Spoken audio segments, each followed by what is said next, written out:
हरे कृष्णा। जय श्री हरि विष्णु। जब समस्त दिशाएं पवित्र हो जाती है और आकाश से पुण्य की वर्षा होने लगती है, आज वही दिन है जिसे शास्त्रों में कामिका एकादशी कहा गया है। एक ऐसी दिव्य तिथि जो समस्त पापों का नाश करती है, जीवन में शांति और प्रभु के समीपता का वरदान देती है। आज है सावन मास के कृष्ण पक्ष की कामिका एकादशी और आप सभी को कामिका एकादशी की बहुत बहुत शुभकामनाएं। प्रिय श्रोताओं, आज हम वंदन करते हैं ग्यारस माता को, जो व्रत की प्रेरणा है, जो भक्ति की राह है, जो मनुष्य को श्री हरि की शरण में लेकर पूर्व जन्मों के बंधन से मुक्त कर देती है। और अब आइए हम सभी अपने चित्त को शांत करें और भगवान विष्णु के उपेंद्र स्वरूप का ध्यान करें, जो वामन भी है, मधुसूदन भी है और योग निद्रा के स्वामी भी है, जिनका तेज तीनों लोकों को आलोकित करता है और जिनके स्मरण मात्र से जीवन धन्य हो जाता है। अब आइए आपको लेकर चलते हैं उस अद्भुत दृश्य में जहां हस्तिनापुर का राजमहल आज विशेष रूप से आलोकित है। महाराज युधिष्ठिर अपने राज सिंहासन पर बैठकर ध्यान मग्न है, हृदय में श्रद्धा और नेत्रों में प्रभु के दर्शन की प्रतीक्षा। और तभी आकाश में मधुर संगीत गूंजता है। स्वर्ण विमान पर विराजमान श्री कृष्ण अपनी तेजस्वी मुस्कान, शांत नेत्रों और करुणामय दृष्टि के साथ हस्तिनापुर के प्रांगण में अवतरित होते हैं। युधिष्ठिर महाराज हाथ जोड़कर नमन करते हैं और प्रश्न करते हैं कि हे प्रभु, कृपया करके बताइए कि कौन सी एकादशी मन, वचन और कर्म को पवित्र करके प्रभु के समीप ले जाती है। तब श्री कृष्ण मुस्कुराते हुए कहते हैं, हे राजन, आज मैं तुम्हें बताऊंगा कामिका एकादशी की वह पुण्यमय कथा जो देवताओं द्वारा भी वंदनीय है। तो आइए प्रिय श्रोताओं, प्रभु श्री हरि के उपेंद्र स्वरूप ग्यारस माता की वंदना और श्री कृष्ण के श्री मुख से निकली इस पावन कथा में हम अपने मन, वचन और आत्मा को अर्पित करें। श्रीपद पुराण में वर्णित कामिका एकादशी की कथा के अनुसार एक बार धर्मराज युधिष्ठिर ने भगवान श्री कृष्ण से पूछा, हे गोविंद वासुदेव, आपको नमस्कार है। सावन के कृष्ण पक्ष में कौन सी एकादशी होती है? आज कृपया उसका भी वर्णन कीजिए। तब भगवान श्री कृष्ण बोले, राजन सुनो, मैं तुम्हें एक पाप नाशक उपाख्यान सुनाता हूँ, जिसे पूर्व समय में ब्रह्मा जी ने नारद जी से पूछने पर कहा था। नारद जी ने प्रश्न किया कि भगवान कमलासन, मैं आपसे यह सुनना चाहता हूं कि सावन के कृष्ण पक्ष में जो एकादशी होती है उसका क्या नाम है, उसके कौन से देवता है और उससे कौन सा पुण्य मिलता है। प्रभु यह सब बताइए। तब ब्रह्मा जी ने कहा, नारद सुनो, मैं तुम्हें संपूर्ण लोगों के हित की इच्छा से तुम्हारे प्रश्न का उत्तर दे रहा हूँ। सावन मास में जो कृष्ण पक्ष की एकादशी होती है उसका नाम कामिका है। उसे स्मरण मात्र से वाजपेय यज्ञ का फल मिलता है।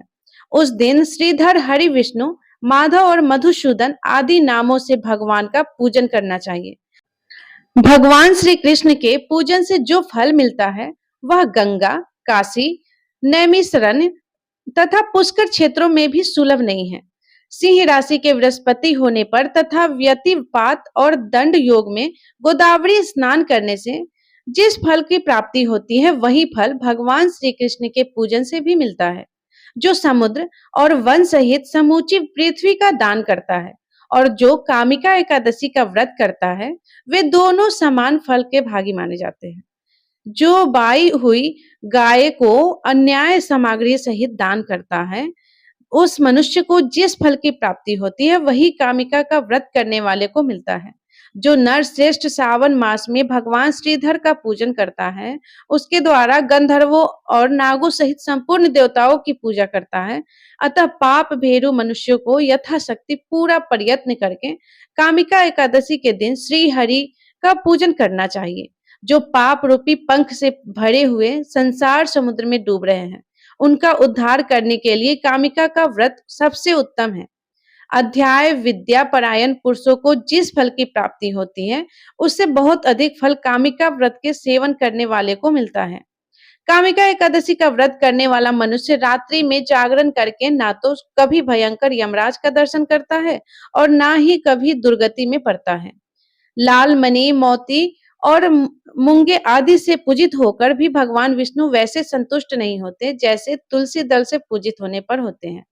जिसने तुलसी की मंजरिया से श्री केशव का पूजन कर लिया, उसके जन्म भर का पाप निश्चय ही नष्ट हो जाता है, जो दर्शन करने पर सारे पाप समुदाय का नाश कर देती हैं। स्पर्श करने पर शरीर को पवित्र बनाती हैं, प्रणाम करने पर रोगों का निवारण करती है, जल से सींचने पर यमराज को भी भय पहुंचाती है, आरोपित करने पर भगवान श्री कृष्ण के समीप ले जाती है और भगवान के चरणों में चढ़ाने पर मोक्ष रूपी फल प्रदान करती है। उस तुलसी देवी को नमस्कार है जो मनुष्य एकादशी को दिन रात दीप दान करता है। उसके पुण्यों की संख्या स्वयं चित्रगुप्त महाराज भी नहीं जानते। एकादशी के दिन भगवान श्री कृष्ण के सम्मुख जिसका दीपक जलता है, उसके पितर स्वर्ग लोक में स्थित होकर अमृत पान से तृप्त होते हैं। घी अथवा तिल के तेल से भगवान के सामने दीपक जलाकर मनुष्य देह त्यागने के बाद करोड़ों दीपकों से पूजित होकर स्वर्ग लोक में जाता है। भगवान श्री कृष्ण कहते हैं, हे युधिष्ठिर, यह तुम्हारे सामने मैंने कामिका एकादशी की महिमा का वर्णन किया है। कामिका सब पातकों को हरने वाली है, अतः मनुष्य को इसका व्रत अवश्य करना चाहिए। यह स्वर्ग लोक तथा महान पुण्य फल प्रदान करने वाली है। जो मनुष्य श्रद्धा के साथ इसका महात्म्य श्रवण करता है, वह सब पापों से मुक्त होकर श्री विष्णु लोक में जाता है। अब सुनिए कामिका एकादशी की एक और कथा। धार्मिक ग्रंथों के अनुसार कालांतर में किसी गांव में एक बहुत ही बलशाली क्षत्रिय रहा करता था। उसे अपने बल पर बहुत गर्व था। हालांकि वह धर्मपरायण था, नित्य प्रतिदिन जगत के पालनहारी श्री विष्णु की पूजा उपासना करता था। एक दिन एक विशेष कार्य हेतु कहीं जा रहा था। रास्ते में उसकी भिड़ंत एक ब्राह्मण से हुई। उस समय वह क्रोध में आ गया। ब्राह्मण व्यक्ति उसे कुछ समझाता उससे पहले ही वह ब्राह्मण से हाथापाई करने लगा। ब्राह्मण बहुत दुर्बल था और वह बलशाली क्षत्रिय के प्रहार को सहन नहीं कर पाया। इसके चलते तुरंत ही ब्राह्मण की मृत्यु हो गई। यह देखकर बलशाली क्षत्रिय शक में आ गए। अब वह प्रायश्चित करने लगा। उसे अपनी गलती का एहसास हुआ कि उसने बल के दम पर निर्बल ब्राह्मण की हत्या कर दी है। आवेग में आकर ब्राह्मण व्यक्ति की हत्या करने से वह बेहद दुखी हुआ और यह सूचना पूरे गांव में देखते ही देखते आग की तरह फैल गई। क्षत्रिय व्यक्ति ने गांव वाले से क्षमा याचना की, साथ ही ब्राह्मण का अंतिम संस्कार विधि विधान से करने का वचन भी दिया। लेकिन क्षत्रियो को तो ब्रह्मा हत्या का पाप लग चुका था। तब पंडितों ने अंतिम क्रिया में सम्मिलित होने से ही इनकार कर दिया। उस दिन क्षत्रिय ने सभी ब्राह्मणों के पैरों पर गिड़गिड़ाने लगा और उनसे ब्राह्मत्व दोष निवारण के लिए उपाय जानना चाहा। तब पंडितों ने कहा कि ब्रह्म हत्या दोष का प्रायश्चित करने के पश्चात ही हम लोग आपके घर पर भोजन ग्रहण करेंगे। यह सुनकर क्षत्रिय ने ब्रह्म हत्या दोष प्रायश्चित करने का उपाय पूछा। पंडितों ने कहा कि सावन मास के कृष्ण पक्ष की एकादशी तिथि को विधि विधान से जगत के पालनहार भगवान श्री हरि की पूजा उपासना करो, साथ ही ब्राह्मणों को भोजन कराओ और दान दक्षिणा दो। ऐसा करने से तुम ब्रह्म हत्या दोष से मुक्त हो जाओगे। उसके बाद क्षत्रिय ने ब्राह्मण व्यक्ति का दाह संस्कार किया। ब्राह्मणों के वचनान अनुसार सावन मास की कामिका एकादशी तिथि पर क्षत्रिय ने विधि विधान से भगवान विष्णु की पूजा उपासना की, साथ ही ब्राह्मणों को भोजन कराकर यथासंभव दान दक्षिणा भी दी। उसी रात क्षत्रिय के सपने में भगवान विष्णु आकर बोले कि मैं तुम्हारी भक्ति से प्रसन्न हूँ। आज के दिन तुमने विधि विधान से मेरी पूजा की है। इस व्रत के पुण्य प्रताप से तुम्हें ब्रह्म हत्या दोष से मुक्ति मिल गई है। माना जाता है कि यदि आपने पापों का प्रायश्चित करने और भविष्य में कभी ऐसी गलती ना दोहराने के लिए सच्चे मन से यदि कामिका एकादशी का व्रत रखा जाएगा, तो जाने अनजाने में किए गए हर पाप से मुक्ति मिल जाती है। जैसे ही श्री कृष्ण ने धर्मराज युधिष्ठिर को कामिका एकादशी की यह पुण्यमय कथा सुनाई, हस्तिनापुर की राजसभा दिव्यता से भर उठी। चारों ओर गूंजने लगे भगवान के जय घोष। नारायण नारायण, एकादशी महिमा की जय, श्री कृष्ण भगवान की जय। धर्मराज युधिष्ठिर ने हाथ जोड़कर प्रभु के चरणों में शीश नवाया और कहा, हे माधव, इस व्रत की कथा को सुनकर मेरा हृदय भक्ति भाव से भर गया। जो पुण्य तीर्थों में जाकर भी कठिनाई से मिलता है, वह आज आपकी वाणी से सहज ही प्राप्त हो गया। भगवान श्री कृष्ण मुस्कुराए और बोले, राजन, जो भक्त कामिका एकादशी का व्रत करता है और श्रद्धा से इसकी कथा का श्रवण करता है, वह समस्त पापों से मुक्त होकर स्वर्ग और मोक्ष की ओर अग्रसर होता है। यह व्रत रुद्र, ब्रह्मा और समस्त देवताओं द्वारा भी बंधित है। इतना कहकर श्री हरि अपने दिव्य विमान पर आरूढ़ हुए और धीरे धीरे आकाश के आलोक में विलीन होते गए। वातावरण में दिव्य संगीत गूंजने लगा और हस्तिनापुर की सभा में उपस्थित सभी ने मन ही मन भगवान का स्मरण करते हुए कामिका एकादशी व्रत का संकल्प लिया। तो आइए हम भी उस परंपरा से जुड़े, श्रद्धा, विश्वास और भक्ति के साथ इस व्रत को करें, ताकि प्रभु श्री हरि की कृपा हम सबके जीवन में भी उतर आए। कामिका एकादशी सावन मास के कृष्ण पक्ष की 11 तिथि यानी 11वें दिन पड़ती है और यह व्रत भगवान विष्णु के उपेंद्र स्वरूप को समर्पित है। मान्यता है कि इस दिन श्रद्धा से व्रत रखने और पूजन करने से व्यक्ति को तीर्थ स्नान और गोदान और हवन से अधिक पुण्य की प्राप्ति होती है। एकादशी उपवास रखने वाले व्रती को 10वीं तिथि को सूर्यास्त से पहले ही भोजन ग्रहण करना चाहिए, जो कि सात्विक होना चाहिए। भोजन में लहसुन, प्याज, मांस, मंदिरा, अंडा, मसूर की दाल या बैगन आदि पूर्णतः वर्जित माने जाते हैं। रात्रि को ब्रह्मचार्य का पालन करें, मानसिक शुद्धि और संयम रखें। एकादशी के दिन प्रातः काल ब्रह्म मुहूर्त में उठकर स्नान करें और शुद्ध वस्त्र धारण करें।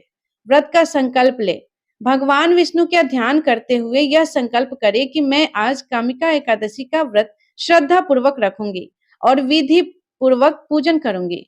हे प्रभु, कृपया मेरी व्रत पालन की इच्छा को स्वीकार करें।